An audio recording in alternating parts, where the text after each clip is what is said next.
Hey everybody, this is a quick introduction to the Analytique. This is kind of a handwritten slideshow. You're welcome to pause and look up close for my notes. You can take your own notes. And then I'll do a second page and a drawing on the other side. The first question we want to address is, why do we want to do an Analytique? We have a few main goals here. The first one is to represent your design in an interesting and visually efficient way. What does that mean, visual efficiency? It means basically these three things. Not showing the same information more than once. We call that redundancy when you're showing the same thing over and over. Don't show more or less info than necessary to basically recreate your design. And that point means using your Analytique, we should be able to build your monument to scale in the correct place on the site plan, to have the correct ornament in the correct materials, all that kind of stuff. Scale is very important, as it says here. Because when you get into details like the ornament in your frieze, you'll want to enlarge that, but it's also nice to show it at a farther scale so you see how it fits within the overall monument. Do show more interesting and significant aspects. That's when we want to zoom in on something, make it larger, just for a moment. If it's a repeating pattern, like if your frieze has a wave to it in the design, we only need to see one section of it. It's almost like a looped music. If you start showing more of it, it doesn't add anything. It just kind of takes up space. It can be used for effect in composition. We can talk about that later. The second goal for why we do the Analytique is to learn 2D and 3D design skills. If you're not aware, 2D is like the flat page, and you have two axes, X and Y. And in 3D, we're composing space within the picture plane. That's where the Z-axis, the diagonal, comes in. And that's when things are moving closer or farther away. Overlap. I cannot emphasize enough how important overlap is for a successful Analytique. For these reasons on there, you're pushing the aspect that you're showing us either farther from the viewer. That happens a lot of times with the site plan. It's the thing that's farthest away from us because it's kind of the least important and kind of the least interesting a lot of times. But you can also pull things closer, like the frieze detail. Something that a lot of people choose to bring forward. And that's creating a background, middle ground, and foreground aspect.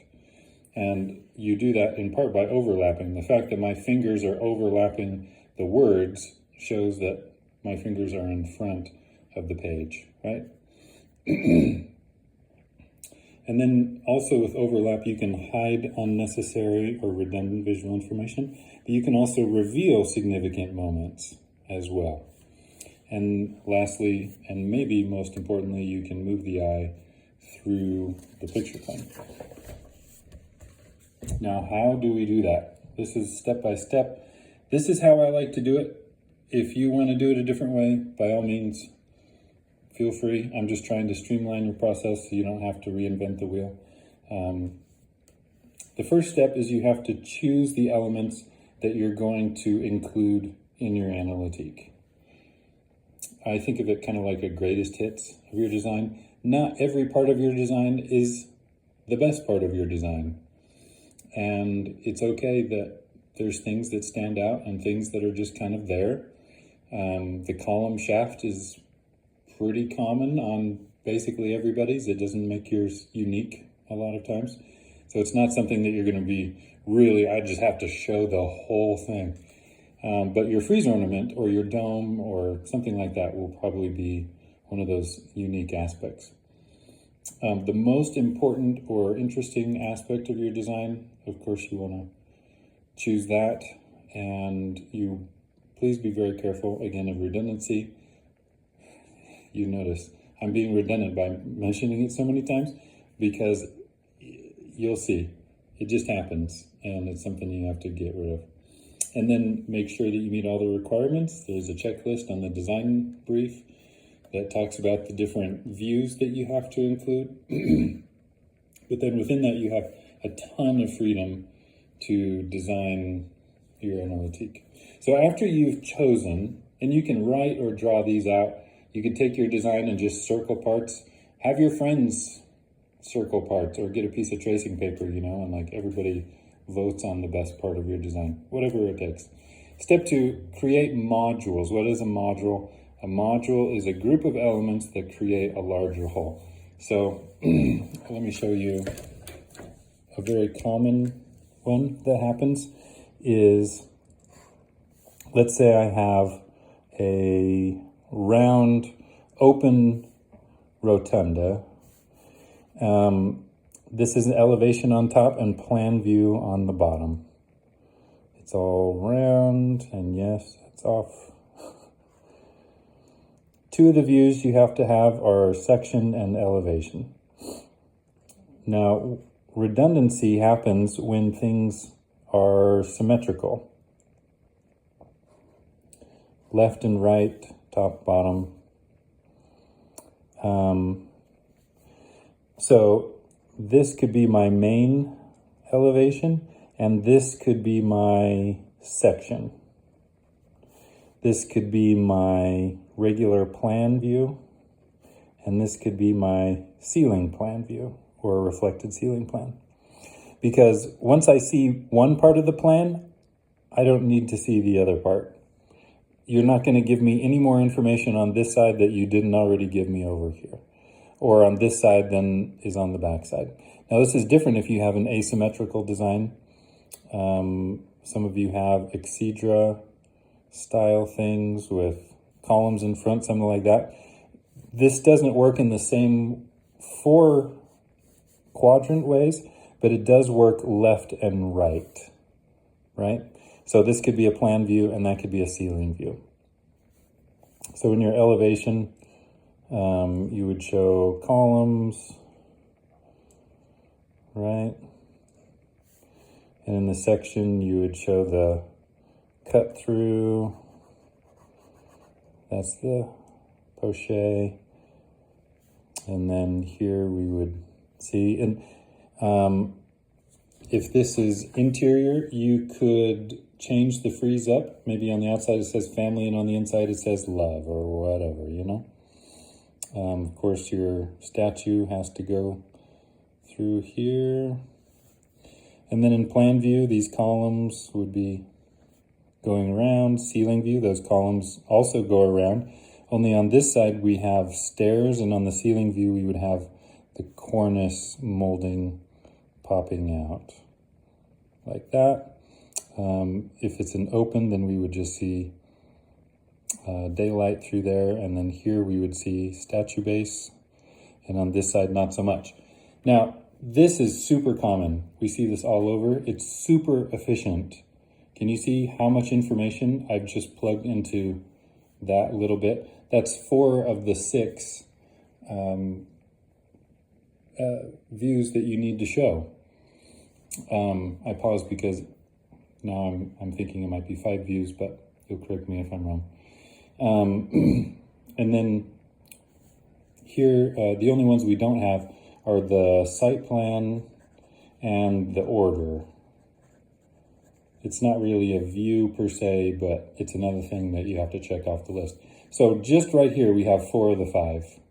Boom, boom, boom. And then now we can compose those other 2 pretty easily. This is what I would say is a very effective module. It's not redundant. It's very concise in how much information, or efficient. On the previous page, I was talking about efficiency. Then the next part is to arrange the modules on your piece of paper, to compose them in 2 dimensions. while thinking three-dimensionally. If I just want to throw some thumbnail sketches out here, I would try a couple different orientations of piece of paper, depending on various things. This module is more vertical, so it tends to fit nicely onto a vertical page. I'm not going to redraw the whole thing. I'm just kind of shorthanding it. That's what a thumbnail sketch is, right? You have to draw the order. So I'm going to show the full entablature up here, and then I'm going to show the column, and I'm going to break the column halfway so I can show the base coming down. Maybe I have fluting or something on the column. So now I've shown all the way from the base of the column. I've shown the lower diameter, the upper diameter. They're sitting on top of each other. These should not be floating. Think gravity. This needs to sit right on top of the other one like it's a ancient ruin you stumbled across. And I'm showing all the way up through the entablature on there. And that fits pretty much everything. I could fit the site plan in here. And because of overlap, remember how important that is, I can push that back behind this other module that I have and the order. And now I have some spatial overlap. I need a ground plane here. Maybe that could be the same thing that the column is sitting on. And then down here, I'll have some kind of a title block. That's another one of the requirements, I think. Maybe that could break over the plan and ceiling a little bit, because if I'm showing a little bit of the entablature on this side, I don't need to show it all the way around. Same thing with the stairs. It's like, okay, yeah, the round stairs, I get it. So there you go. That's just a couple minutes, and now I have something. It may not be the most interesting, but it's getting some momentum going. I could just take that same module, make it larger, you know what I mean, over here, and maybe the order kind of goes long ways like this, and then that leaves some room for the site plan in the back, and then maybe the title block runs along the bottom or something like that. It's very similar, it has a different feel, right? This is all very vertical and stacked. This has a bit more breathing room. Site plans are really, really helpful for moving your eye up through the composition, because a lot of times they have diagonals, and one of the issues with this kind of a module, there's this swoop on the bottom, which can help, but other than that, it's kind of stagnant. It doesn't move, and especially in this other rectangular box thing here, it's just box in a box. So site plans can be really helpful to move your eye through the composition. Special note here, at every step, check the requirements, check the design brief, right? Notice what's working and try to articulate these moments.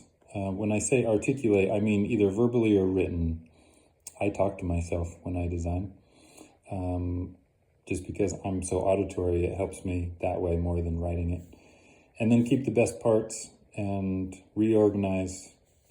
So here, we don't have a whole lot of time to critique this, but I like this one a little bit more than this one, because the site plan has a little bit more space to breathe, where here it feels compressed. There's nothing that says the site plan has to go up or down or anything. And there's nothing guiding me except for, and this is very important, a sense of gravity for the whole thing. If you remember, I said that capital base has to sit, or the column has to sit on itself, and then this capital base is sitting basically on the ground. It could sit on the title block. If I wanted to put my title block down here, make that a step or something, like I'm carving into the step. This is not realism. This is not photography. This is completely imaginative. So you can show something like if I had a step here, and then this title block, I can write it as if it was carved into the staircase or something like that. Totally legit. You'll find there's a lot of examples in the modules. I strongly recommend looking at those, even sketching them out. Just think of it like you're learning to play guitar or some kind of instrument. You don't start composing original songs right away. You start learning other people's songs. They're called cover songs. And once you have kind of a sense of what those songs are like, then you start composing your own. So I recommend doing the same thing with the examples that we provide you in the Analytique Pinterest board, I think. And the slideshow about Analytique also has that. I recommend going through that. It'll cover some things that I didn't mention here. Of course, email me if you have questions, even over Thanksgiving break. I'll be around. I cannot assign anything, but I will make myself available. Hope this was helpful, and good luck. Have fun. Happy Thanksgiving.